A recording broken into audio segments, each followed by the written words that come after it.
Welcome to the Do Good X podcast, a sanctuary from the entrepreneurial grind. Hosts Kimberly Danielle and Stephen Lewis, advocates for impactful entrepreneurship, guide you on the path where purpose meets business. Join us to slow down, reconnect, and explore the challenges of under-resourced entrepreneurs, uncovering the unique journey of building businesses that make a difference. Now, your host. Welcome to the Do Good X podcast. My name is Stephen Lewis, and I'm a catalyst for positive change in communities and businesses for over 2 decades. I've inspired leaders and entrepreneurs to live and work on purpose with intention, faith, and a commitment to their well-being. And I'm joined today with my co-host, Kimberly Danielle. Hey, Kimberly.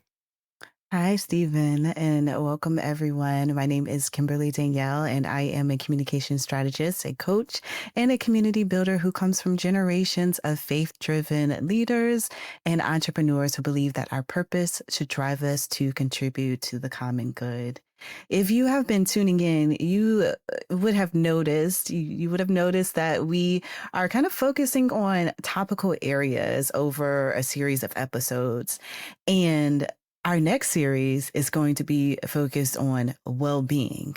Now, this is a conversation that is popular these days across the board, just in general, especially during the time in which we're living in right now.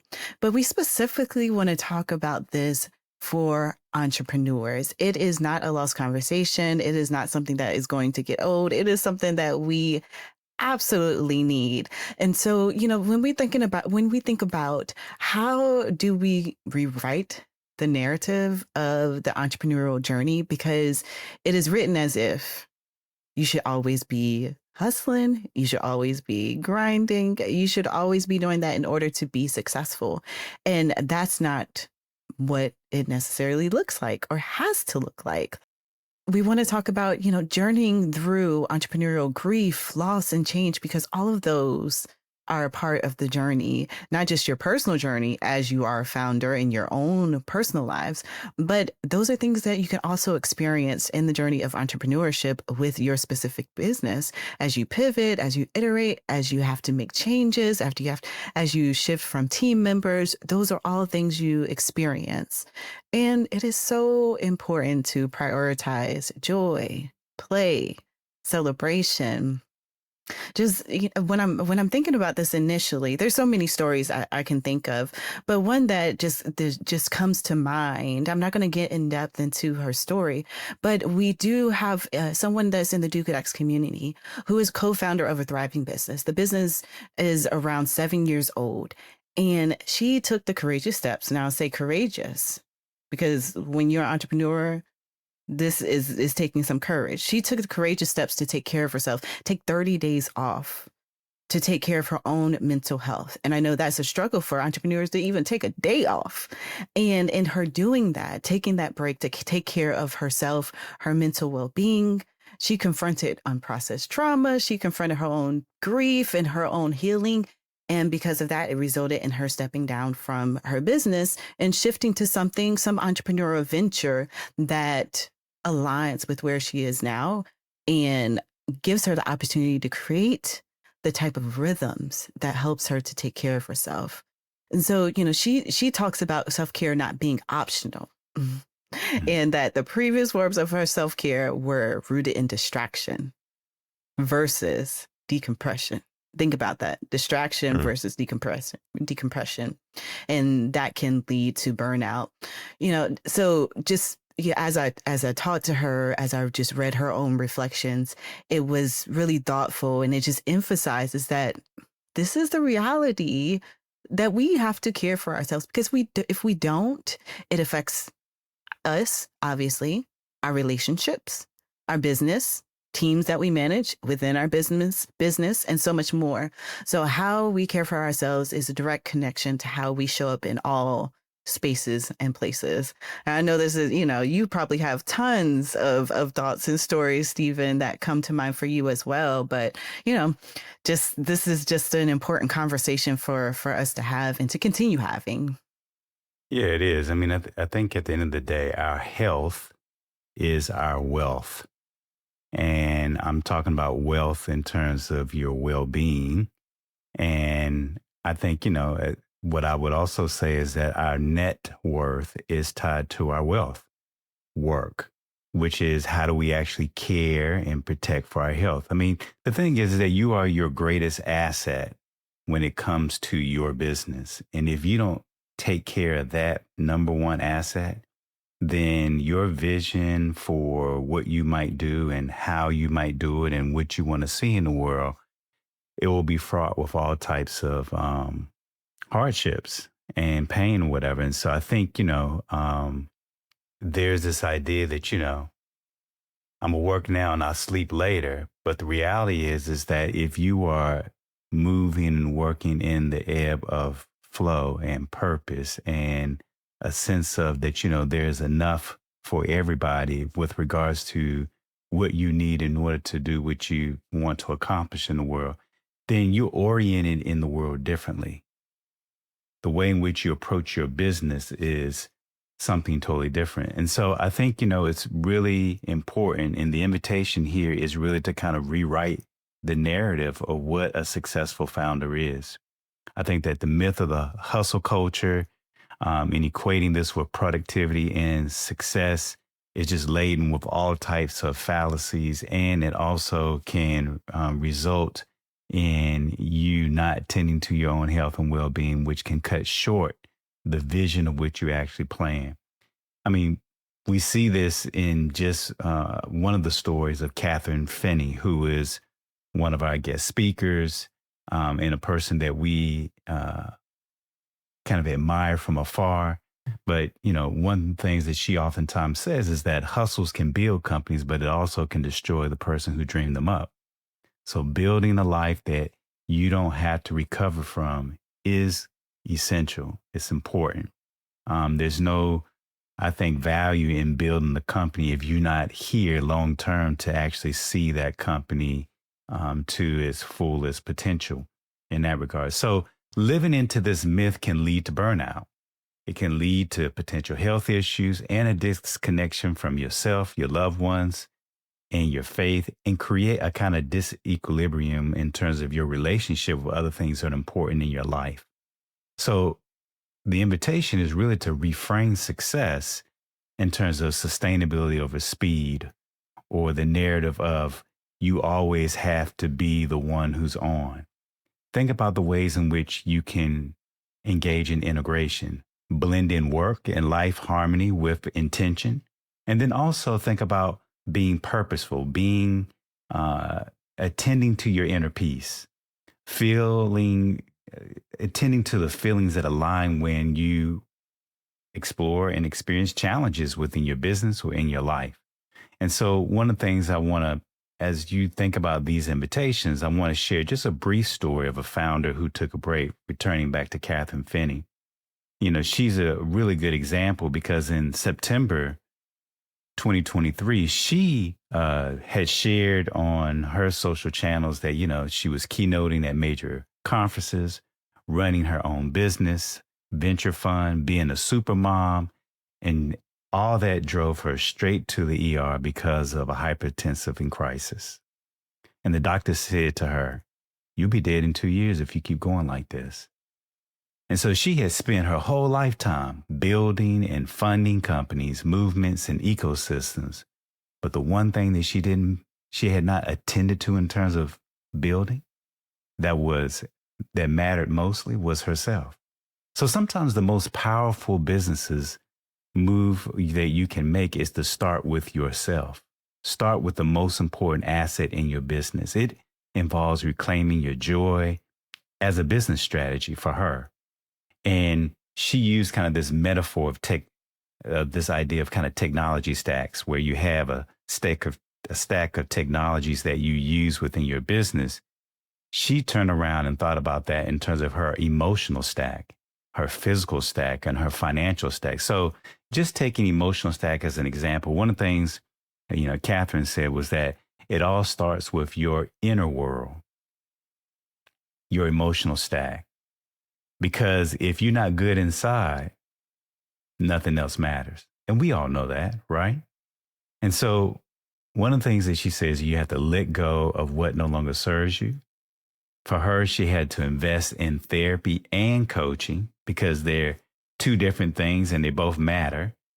And then the other thing that she did in terms of her emotional stack was she kept a daily gratitude journal, and how gratitude can really kind of shift your focus and your attitude about life, about work, about all the things that are vying for your attention. And so those are just some of the things that she did when she thought about prioritizing her life and herself in her business. So I want to leave you with a question.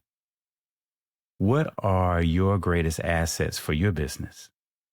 And what's one thing that you're doing or will do to build the most important aspect of your business, namely yourself?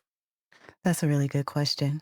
Yeah, I hope that you all are writing it down and take some time to reflect on that, journal about it. If that, journaling may not be your thing, maybe it's just talking out loud or taking a walk in nature and just kind of doing some reflections on that, because the entrepreneurial journey is real and life is real. And there's grief in life, there's trauma, there's hardship, there's so much. On the flip side, there's a lot of light too and a lot of joy. But the question is, how do you address that in a way that kind of counterbalances both sides, and gives you that center, gives you that center. So, I know on the journey there, I mentioned this earlier, there may be times where you have to let go of a vision in your business. That's considered grief. So we tend to think of grief, on a personal level, in our own lives, of losing something or someone. But there's also the grief that comes along in business. There's also grief that can come with a team, or letting go of an idea, or letting go of an idea that you were so wed to, and it's just not working. It's not what your customers or your community needs. And between what goes on in our personal lives and our entrepreneurial lives, this can be compounded and bring you to a point that Catherine Finney got to, or so many other entrepreneurs have gotten to. And so while she shared her emotional stack, and I think that's a great way of looking at it, I want to remind us all that these are practices to get us to a place of presence and peace. They're just tools, and there's tons of them. There's so many: meditation, movement, breath work, being in nature, rituals that you may do, therapy, community, rest. And all of these things, all of these tools and valuable resources can bring us to the present. And that is important. Present and tuning in to ourselves. Hi, I'm Kimberly Danielle. And I'm Stephen Lewis, and we're the co-founders of Do Good X. If you are building a purpose-driven business and generating $60,000 or more annually, this fall, we have created something just for you. It's an experience designed to help you scale with clarity and support. And so from November 6th through 8th, we're gathering a small group of underestimated, impact-focused social entrepreneurs for an intimate weekend here in Atlanta. This is the launch of Do Good X's Mastermind community, starting with this in-person retreat. This is a chance to really decelerate from the hustle, reconnect with your inner wisdom, and align with mentors and tools to grow your business in ways that honor your values, but also your well-being. And you'll walk away with renewed clarity, expert insights, real relationships, and an action plan to scale your impact without burning out. And for those of you who are ready to go deeper, you'll be invited into our 6-month Mastermind experience, a coaching and education journey rooted in purpose, faith, and community. Spots are limited, and we invite you to dogoodx.org/mastermind community to learn more and apply today. We can't wait to welcome you to Atlanta in November. So, I really hope that you take the opportunity to get clear about what you need. And also take note of the clarity that emerges through challenge. Once you reflect on that question that Stephen named, once you have some tools that you may use or practices, journal about the clarity. Take note of that. Develop a different, more healthy way to run your business that aligns with your own well-being. If you need to step away from your business to care for yourself, that might be the most powerful, courageous, and necessary step that you might need to take. And also celebrate if you find that in the process you have to bring something to a close, or you have to bring your business to a close or sell it. Celebrate that. That is a celebration. We talked last season with the founder, Alicia Gordon, who has since shared publicly that she was bringing her work to a close in her organization. And beautiful celebration. Of course, there's a lot of grief around it, but it was something that she decided to do to take care of her own self, and because she was being called in a different way. And I'm not saying that that's your story, but that's a story. And it might resonate with some of you. Others of you, it might just be realigning with what's balancing taking care of yourself and how you function and lead your business. Whatever it is, honor yourself, take care of yourself, and be intentional about it. Yeah, those are good points, Kimberly. I think that, what I oftentimes think about is that what may have gotten you to the point that you are in your success may not be what you need to get to the next stage of success. And oftentimes it requires pivots, and pivots oftentimes invite us to grieve what is no longer, what is not to be. And then it's in that grieving, and it's in that shifting, whether it be about your business or maybe even how you have to operate and function as an individual, that you come to discover new habits and patterns that are able to get you to the next leg of the journey. And so I think those are really important. And I want to reemphasize that, the invitation in terms of self-care is also thinking about your own joy, to think about being playful and not taking yourself so seriously, and to celebrate the small wins in your life, whether it's a change of diet or a change of habit or a change of something that you do in terms of grounding yourself and getting your day started for the work that you need to do ahead. Joy can bring fuel for the journey, and it can counterbalance the challenges or the hard work that you put into an entrepreneurship. Play can spark creativity, build resilience, and invite curiosity, and maybe even good times of just good laughter to kind of be able to release whatever stress that you may be holding. Then celebration is a ritual. It's not just about big wins, right? I mean, it's about the small wins. It's about, what are you learning? What risk are you taking? Maybe you're launching a business, gaining customers, receiving funding, or successfully pitching your business. All those things you can look at and celebrate.